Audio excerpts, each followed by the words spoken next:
Мен Айбек Тынчылыковичке суроо берет элем да, зам министр культурага. Суроо берсем болобу? Министрликтин орун басарына. Айбек Тынчылыкович, сиз спорт жагын тейлейсиз, министрликтин орун басары. Айтсаңыздар, мен мыйзамды толугу менен колдойм, Дастан Талабаевич. Эми бир жагын Минфин менен чечишели. Мага деген мен 2 жума мурда парламенттен көтөргөн бир маселе бар эле. Бүгүнкү күндө биздин миңдеген спортсмендерибиз, мен ойлойм 7,5 миллиондук калкыбызга деген чемпиондордун саны абдан деле көп эмес, бирок аз деле эмес, бирок көп деле эмес болуш керек. Анан мындай экен да, спорттун босогосун аттагандан кийин пенсияга чыккан возраст канча жаш? Сиз эми спортко тиешеңиз барбы? Түшүнөсүзбү ал жакты? Саламатсыздарбы, урматтуу депутаттар. Бул жерде именно спорт жаатында пенсияга ушу спортсмендердики жок. Бул жакка дагы маселе көтөрүлгөн эле. Азыр ал жагында иш алып барып атабыз да. Кандай иш аткарылып атат, Айбек Тынчылыкович? Бул жактан азыр кагаздарды даярдап атабыз. Эмне деген кагаздар? Ошол именно пенсияга чыга турган ошол Мүмкүнчүлүк. ооба, ошол тармакта кагаздар даярдап буюрса киргизет. Анан бул жерде дагы бир маселени биз көтөрүп атабыз. Ошол эле спортчуларыбыз спорттун өзлөрүн таштаганда, спортун таштаганда 35-40 жашка чейин кээ бирлер машык атат. Анан азыркы спортсмендерибиз армияга кызмат өтөөгө дагы мүмкүнчүлүгү жок болуп калып атат да. Булар спорттун намысын, Кыргызстандын намысын, желегин коргоп жүрүшүп эле булар ошол университетте окуу жайын бүтүшөт, бирок тилекке каршы аскердик военный билеттери жок болуп калып атат да. Ушул жагындагы биз демилге кылалы дегенбиз, каттарды даярдап туруп, ушул эле биздин кыргыз армиясына ошол мурун союзчусунда бар болчу спорт рота деген.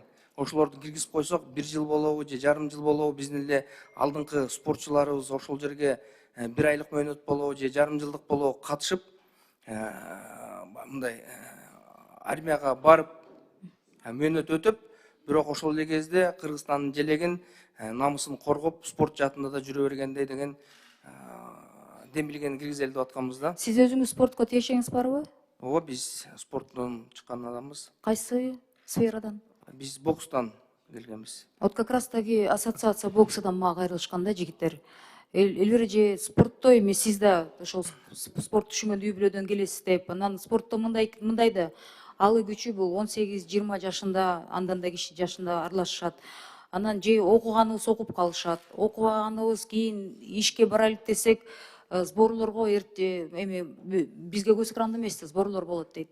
Ошо сборго чыккан убактыбыз, машыгып аткан убактыбыз, такыр стаж катары эч жагыбыз кетпей калып атат. Аягында деген ишке, мамлекетке мындай эмгегибиз 30-35 жашында бүтсө, же карьера кылайлык десек, эч жака алышпайт дейт, стаж керек болот дейт.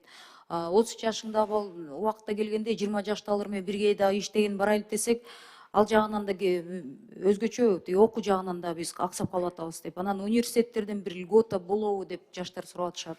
Улуурактары биздин стажыбыз берилип, андан тренерлер да белгилүү адамдарыбыз дейт, үй жай жок, эми бомж эле болуп өлүп калган адамдарыбыз деле тизмелерин беришти. Мен буну улуу трибунадан айтып чыккан болчумун да, мына 2 жума болду. Анан ошону да кантип эсептейт? Мамлекетке бизди 5 мүнөткө чемпионатка катышып жатканда даңазалайсыңар дейт, мактайсыңар дейт, соц тармактарда биз менен саясатчылар сүрөткө түшөсүңөр дейт. Андан кийин биздин жашообуз эч кереги жок болуп калып атат да. Эгер сиз өзүңүз спортту жакшы түшүнгөн адам катары, сизге дагы бир жолу кайрылам да, ушул стажын жок дегенде пенсия чыкканда адамдар мындай талаада калбасын да, уят эле нерсе.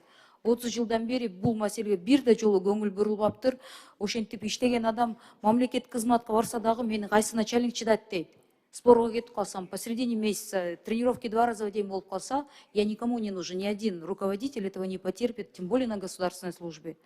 А госслужбадан башкасында стажды билесиз, частниктер тем более чыдабайт дейт. Ошентип биз аягында таксист болуп өмүрүбүз өтүп кетип атат дейт. Эң туура маселе бул жагында биз иштеп атабыз. Мен деле ошол спортто 18 жылдан бери спорт менен машыгып келгем. Менде деле ошондой көйгөй болгон. Биз деле сиз айткандай 2 маал машыгып, кээ бир жерден мындай жумуштан дагы суранып, суранбай, айтып айтпай күндөрүбүз болгон. Бул эң чоң көйгөй азыркы учурда. Ушул жаатында биз иш алып барып атабыз. Эми Айбек Тынчылыкович, тем более сиз бул жакты билет экенсиз. 90 жылдары спортсмендердин жарымы криминалга аргасыздан барышкан да. Окат кылып үй бүлөсүн багабыз деп.